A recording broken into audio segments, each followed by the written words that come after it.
राष्ट्रीय बांधकाम संहितेमधील अग्नी व जीवित सुरक्षा नियमांतर्गत राज्यातील सर्व बांधकाम प्रकल्प, data centre, EV parking, metro स्थानके, वेअर हाऊस, तंत्रज्ञान उद्याने यासारख्या आधुनिक पायाभूत सुविधांसाठी स्वतंत्र अग्नी सुरक्षा निकष लागू होणार असून अग्नी सुरक्षा व्यवस्थेत मोठा बदल घडणार आहे, अशी माहिती महाराष्ट्र अग्निशमन सेवेचे संचालक व महाराष्ट्र औद्योगिक विकास महामंडळाचे मुख्य अग्निशमन अधिकारी संतोष वारिक यांनी दिली.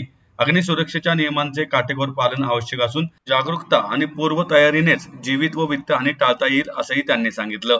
Fire and security association of India Pune chapter तर्फे आयोजित NBCS 2026 decoded fire and life safety for modern India या तांत्रिक परिषदेत वारिक बोलत होते. महाराष्ट्र अग्निशमन सेवा, पुणे महानगरपालिका आणि पुणे महानगर प्रदेश विकास प्राधिकरण यांच्या सहकार्याने वाकड येथील हॉटेल टिपटॉप इंटरनॅशनल येथे आयोजित कार्यक्रमात महाराष्ट्र अग्निशमन सेवेचे सहाय्यक संचालक किरण हत्याळ, PMRDचे मुख्य अग्निशमन अधिकारी देवेंद्र पोटपोडे, NBCS 2026 मसुदा समितीचे सदस्य विनोद कापसे, FSAI पुणे चॅप्टरच्या अध्यक्षा सुजल शहा, माजी अध्यक्ष ऋषिकेश कुलकर्णी, सचिव सागर मुनीश्वर यांच्यासह संयोजक सागर कुलकर्णी, सिंपल जैन, विनायक जोगळेकर, अमोल उमरजे, सारिका मोरे, शिवम फायरवाला, मानसी कुलकर्णी, मानस भाटिया, कुणाल कोळपकर आणि ऋतुराज कुलकर्णी उपस्थित होते. अग्निसुरक्षा व्यवस्थेत तंत्रज्ञानावर आधारित देखरेखीचे महत्त्व अधोरेखित करताना किरण हत्याळ म्हणाले, महाराष्ट्र अग्निशमन कायद्याअंतर्गत इंटरनेट ऑफ थिंग्स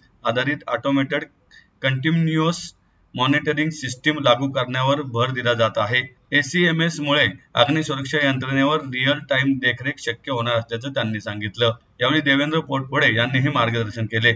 परिषदेत NBCS 2026 मधील महत्त्वपूर्ण बदल, अंमलबजावणीतील आव्हाने आणि उद्योग क्षेत्रासाठी आवश्यक अनुपालन याविषयी विनोद कापसे यांनी मार्गदर्शन केले. सुजल शहा यांनी प्रास्ताविकात वाढते शहरीकरण, उंच इमारती आणि बदलते बांधकाम तंत्रज्ञान लक्षात घेता अग्निसुरक्षा नियमांचे आधुनिकीकरण आवश्यक असल्याचे सांगितले. नॅशनल बिल्डिंग कन्स्ट्रक्शन स्टँडर्ड 2026 याबद्दल कार्यशाळा आयोजित करण्यात आली होती. या कार्यशाळेमध्ये नॅशनल बिल्डिंग कन्स्ट्रक्शन कोडमध्ये पार्ट F जो फायर अँड लाईफ सेफ्टीच्या साठी फार महत्त्वाचा भाग आहे, ज्याच्यामध्ये इमारतीच्या वेळेला बांधकाम केलं जातं त्याच्यामध्ये अग्निशमन व जीव संरक्षणाच्या दृष्टिकोनातून काय उपाययोजना कराव्यात या संदर्भातल्या गाईडलाईन्स दिलेल्या आहेत. या गाईडलाईन्स महाराष्ट्राचा जो फायर ॲक्ट आहे त्याच्या माध्यमातून या नवीन येणाऱ्या इमारतींसाठी बंधनकारक करण्यात येतात. त्यामुळे याच्यात अवेअरनेसची फार गरज असते. अग्निशमन सेवा असतील, आर्किटेक्ट्स असतील, बिल्डर्स असतील, कन्सल्टंट असतील, यांना ही माहिती पुरवणे हे फार आवश्यक असतं. या स्टँडर्ड्समध्ये नवीन चेंजेस करण्यात आलेले आहेत, ज्याच्यामध्ये वेअरहाऊसेस असतील, डाटा सेंटर्स असतील यांची नवीन म्हणजे सूचना देण्यात आलेल्या आहेत.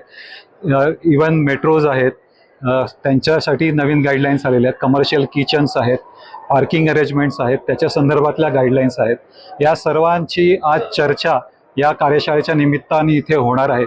आणि इनिशियल स्टेजपासून म्हणजे प्लॅनिंगपासून जर अग्निशमन आणि जीवसंरक्षणाच्या उपाययोजना या इमारतीत केल्या गेल्या तर भविष्यात बिल्डिंगचं जे आयुष्य आहे 50 ते 60 वर्ष बिल्डिंग उभी असते, तर त्या ह्याच्यामध्ये ज्या काही यंत्रणा पुरवलेल्या आहेत त्या चांगल्या सुस्थितीत ठेवल्यानंतर, त्यांची काळजी घेतल्यानंतर जेव्हा केव्हा आपत्कालीन प्रसंग येईल तेव्हा ह्या उपाययोजना कार्यान्वित होतील आणि जीवितहानी आणि वित्तहानी टाळता येणं सहज शक्य आहे.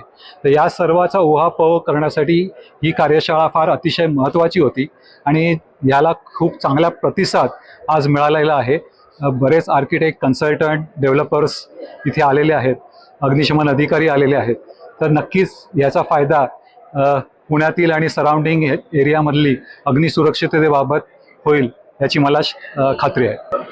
ऑटोमेटेड कंटिन्युअस मॉनिटरिंग सिस्टम्स हे जे आहेत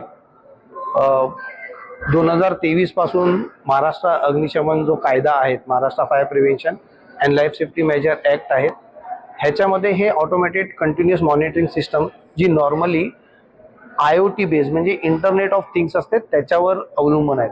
तर सर्वसाधारण भाषामध्ये अगर सांगायचं झालं म्हणजे समजा तुम्ही एका ठिकाणाहून दुसऱ्या ठिकाणी वगैरे पण अगर जाता आहात आणि तुम्ही गुगल मॅप वगैरे टाकतात तर तुम्हाला ट्रॅफिक किती आहेत, कुठल्या रोडला किती ट्रॅफिक आहे, कुठला रोड सिंपल क्लिअर कटमध्ये कसा आहे हे तुम्हाला इंटरनेटच्या माध्यमाद्वारे तुम्हाला कळतं. सिमिलरली नॉर्मली आपल्या ह्या ज्या बिल्डिंग मधल्या जे काही सिस्टम्स असतात, साधं पाण्याची टँक घ्या किंवा पंप घ्या, हे नॉर्मली आपण बघतो की कधी कधी हे प्रॉपरली मेंटेन नसतं. जी फायरची टँक असतात त्याच्यामध्ये पाणी बरोबर व्यवस्थित नसतं किंवा खाली असते, सिस्टम बरोबर मेंटेन नसतात. तर हे ॲक्च्युली व्यवस्थित असायला पाहिजे आणि ह्याला ज्या इलेक्ट्रॉनिक डिव्हाइसनी त्याला नॉर्मली फिट केले असतात, कारण नॉर्मली सर्व इलेक्ट्रॉनिक डिव्हाइसवरच चालू असतात.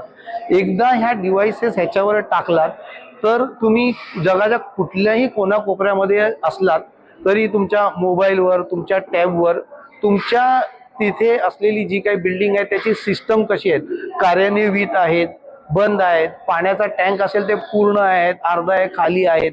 समजा चुकून मुकून एखादा डिटेक्टर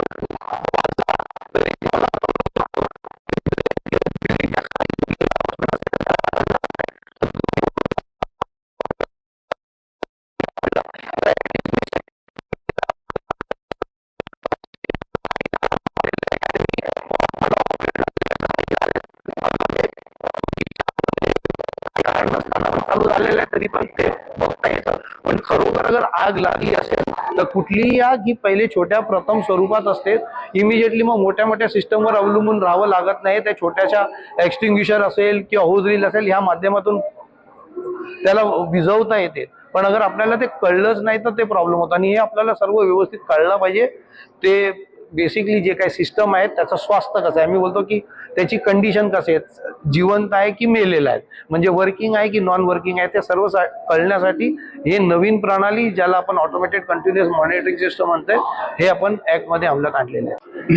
नमस्कार, माझं नाव सागर मनीश्वर, मी FSCI पुणे चॅप्टरचा सेक्रेटरी. त्याच्या अंतर्गत आम्ही for fire and safety buildings ज्या वेगवेगळ्या प्रकारच्या इमारती असतात त्यांच्या फायर आणि सेफ्टी प्रोटेक्शनसाठी जास्तीत जास्त प्रयत्न करून कसे आम्ही अवेअरनेस पसरवू शकू जनसामान्यामध्ये त्याचा प्रयत्न करत असतो. तर अशाच एक अनुषंगाने आज आम्ही एक कार्यक्रम ठेवला आहे, नॅशनल बिल्डिंग कन्स्ट्रक्शन स्टँडर्ड्स.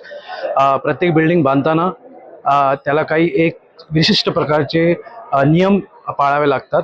2026 साली नियमावली आली आहे कन्स्ट्रक्शन स्टँडर्डमध्ये आणि त्याच्या संदर्भात लोकांमध्ये अवेअरनेस पसरवण्यासाठी किंवा त्याच्यातल्या ज्या गोष्टी महत्त्वाच्या गोष्टी आहेत त्या जनसामान्यामध्ये पसरवण्यासाठी हा कार्यक्रम आज आम्ही ठेवला आहे.